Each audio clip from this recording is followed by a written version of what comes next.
एक गांव में शानी नाम का लड़का रहता था। वो बहुत ही सुस्त और कामचोर था और उसका काम करने को बिल्कुल दिल नहीं करता था। उसकी बीवी उसको समझाती तो थी, लेकिन वो अपनी बीवी की एक नहीं सुनता था। एक दिन उसके पास घर में खाना लाने के लिए पैसे ही नहीं थे। वो गांव के किसी आदमी के पास जाता और यहाँ वहाँ की बातें करके उनसे पैसे कर्ज ले आता। उसने गांव के काफी लोगों से कर्जा लिया हुआ था।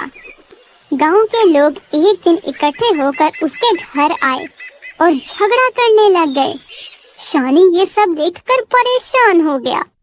वो परेशानी की हालत में घर से दूर चला जाता है और फिर ऐसे ही खाली हाथ घर वापस आ जाता है। अरे सुनो जी, ये आप ठीक नहीं कर रहे। पूरे गांव से आपने कर्जा ले रखा है और खुद भी पूरा दिन घर से बाहर निकल जाते हैं। गांव वालों को भला जवाब दे देकर मैं तो थक गई हूँ। कल वो अपने साथ में पुलिस को लेकर आने वाले हैं। घर में ही रुककर अब उनका जवाब देना। उस पूरी रात शानी को नींद ही नहीं आई। कल सुबह मैं गांव वालों को क्या जवाब दूंगा? शानी परेशानी की हालत में दोबारा घर से निकलकर पास वाले गांव में चलते हुए एक कुएं के पास आ जाता है। उसने कुएं में कूदकर जान देने का सोचा।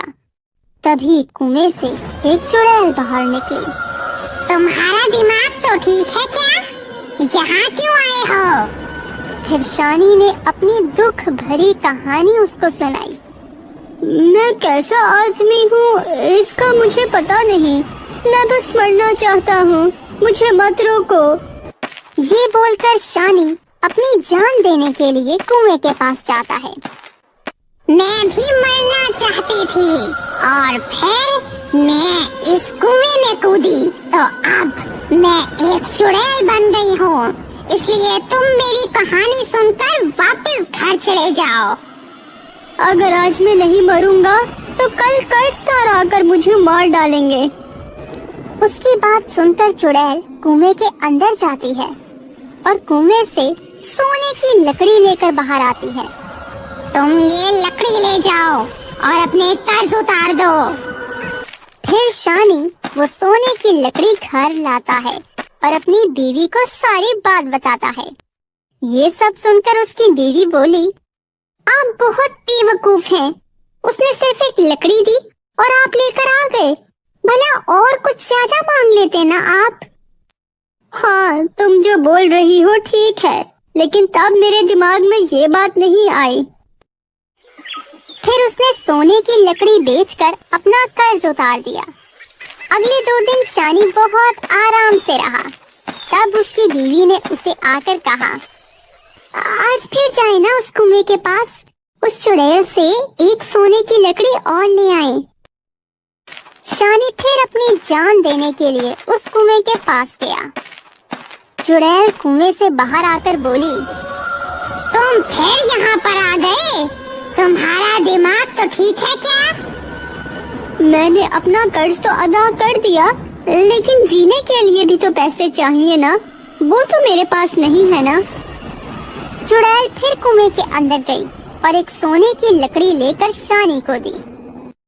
उसे बेचकर शानी थोड़े दिन और खुशी से रहने लगा।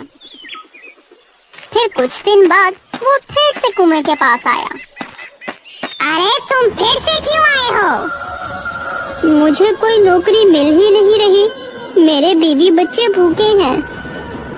तीसरी बार भी चुड़ैल ने उसे सोने की लकड़ी दे दी। इस दफा शानी की बीवी ने उसे बेचकर सोने के जेवर खरीद लिए। इसके बाद उसकी बीवी ने उसे कहा, आप बस एक दफा और उस चुड़ैल के पास जाकर एक और सोने की लकड़ी ले आए। शानी फिर से उस कुएं के पास गया। तुम फिर से क्यों आए हो? लगता है तुम्हें मुफ्त खाने की आदत पड़ गई है। नहीं नहीं, ऐसी बात नहीं है। मेरा जीना बिल्कुल मुश्किल हो गया है। मुझे कोई नौकरी ही नहीं मिल रही। तो ठीक है, आओ तुम भी इस कुएं के अंदर मेरे साथ रहो। नहीं नहीं, मुझे छोड़ दो। मुझे कुछ नहीं चाहिए। मुझे माफ कर दो। لیکن چڑیل شانی کی کوئی بات نہیں سنتی اور اس کو کنویں کے اندر لے جاتی ہے، اور ایسے ہی رات ہو جاتی ہے اور اس کی بیوی اس کا انتظار کرتی رہتی ہے، لیکن